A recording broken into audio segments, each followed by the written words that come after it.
নমস্কার বন্ধুরা, কেমন আছেন? তো আজকে বলবো আইএসএলে বেশ কিছু গুরুত্বপূর্ণ আপডেট বেরিয়ে আসছে এবং খালিদ জামিল যদি মোহনবাগানে আসে কীরকম জিনিসটা হবে বা কীরকম হবে সে বিষয়ে বলবো। এবং দিমিত্রি পেত্রাতস, আমাদের প্রিয় দিমিকে নিয়ে বেশ কিছু গুরুত্বপূর্ণ আপডেট বেরিয়ে আসছে, সেই সম্বন্ধে জানাবো। তো ভিডিওটি অবশ্যই গুরুত্বপূর্ণ হবে, শেষ পর্যন্ত দেখতে থাকুন। এবং চ্যানেলে যারা প্রথম আছেন চ্যানেলটা প্লিজ সাবস্ক্রাইব করে দিও সঠিক আপডেট পাওয়ার জন্য। তো এবারে প্রথমত আইএসএলে বেশ কিছু গুরুত্বপূর্ণ আপডেটগুলো দিই।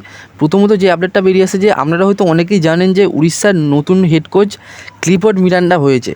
তো এখন যেটা বেরিয়ে আসছে, উড়িষ্যার নতুন কোচ ক্লিফোর্ড মিরান্ডা তার বিশ্বস্ত তারকাদের অর্থাৎ ইস্টবেঙ্গলের মিডফিল্ডার সল্ট ক্রেসপো এবং হুগো বুমোস ফিরিয়ে আনতে তিনি আগ্রহী আছেন। তাই জন্য উড়িষ্যা ম্যানেজমেন্ট এই দুই প্লেয়ারের সঙ্গে ভালো মতো কথাবার্তা চালাচ্ছে। তবে তারা তো এখন উড়িষ্যাতে আসতে পারবে না, কারণ আমরা জানি যে ট্রান্সফার উইন্ডো বন্ধ আছে।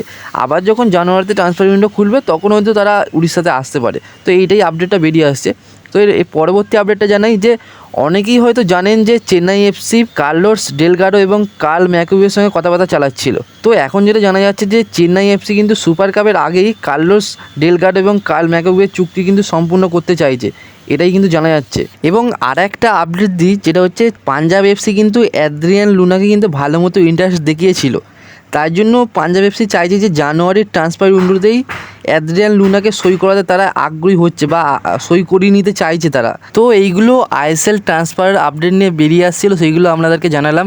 তো এর পরবর্তী আপডেটটা দিই। অনেকেই আমাকে জিজ্ঞাসা করছিলেন যে যদি খালিদ জামিল মোহনবাগানের হেড কোচ হিসাবে আসে সেটা কেমন হবে। দেখুন, এই ধরনের ম্যানেজমেন্টের কাছে খালিদ জামিল না আসাই ভালো। তাছাড়া আগে আমরা দেখেছি যে গোয়ার হেড কোচ মোরেলোকে যখন ইন্ডিয়ান হেড কোচ হিসাবে নিযুক্ত করা হয় তখন কিন্তু তিনি ভালো করতে পারেননি, কারণ দুদিক দিয়ে চাপ, একদিকে ক্লাবের চাপ আবার একদিকে ন্যাশনাল চাপ। তো দুদিকে চাপ মেনটেন করা খুব মুশকিল। তার জন্য তিনি ইন্ডিয়ান কোচ ছেড়ে দিলেন, মানে হেড কোচ হিসাবে নিযুক্ত ছিলেন, তিনি ছেড়ে দিলেন ইন্ডিয়ান কোচিং। তারপর তিনি ক্লাবেই তাই জন্য কোচিং করাচ্ছেন আর ভালোও করছেন তিনি। তাছাড়া খালিদ জামিল আসবেও না এই ধরনের ম্যানেজমেন্টের কাছে, আর কি দরকার? তিনি তো এমনিতেই ইন্ডিয়ান কোচ হিসাবে ভালো সাকসেস পাচ্ছেন, ভালো করছেন, কি দরকার ক্লাবে আবার কোচিং হিসাবে আসা? করছেন, করুক। আর আমার যদি তিনি আসেন কোনো ক্লাবে সেটা তো আমাদেরই ক্ষতি, তাই না? ইন্ডিয়ারই ক্ষতি। তাই জন্য তিনি ভালো মতো আছেন এবং ইন্ডিয়ান কোচিং তিনি ভালো মতো করান, এটাই আমরা চাইবো। আর এটা আপনারা জিজ্ঞাসা করছিলেন বলেই আমি এটা বললাম, নাহলে বলতাম না।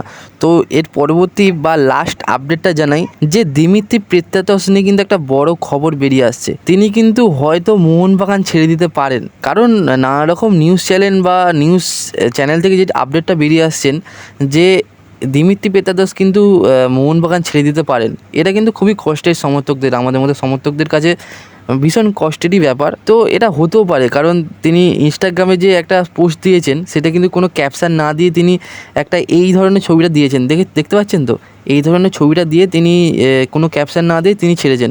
তো এটা দেখলে বোঝা যাচ্ছে। তাছাড়া এমনিতেই আমরা পরিষ্কার হয়ে গেছিলো মলিনার সঙ্গে যখন তার এই যে ঝামেলাটা হয়, তারপর থেকেই হয়তো তিনি ভেবে নিয়েছিলেন কী দরকার, হয়তো তিনি চলে গেলেই আমাদের ভালো হবে, কারণ তিনি যেখানে খেলতে পারছিলেন না, সমর্থকদের কষ্ট হচ্ছে, তো তিনি চলে গেলেই ভালো। কি দরকার, যেখানে মলিনার প্ল্যানিংয়ে দিমি পড়ছে না, তো কি দরকার?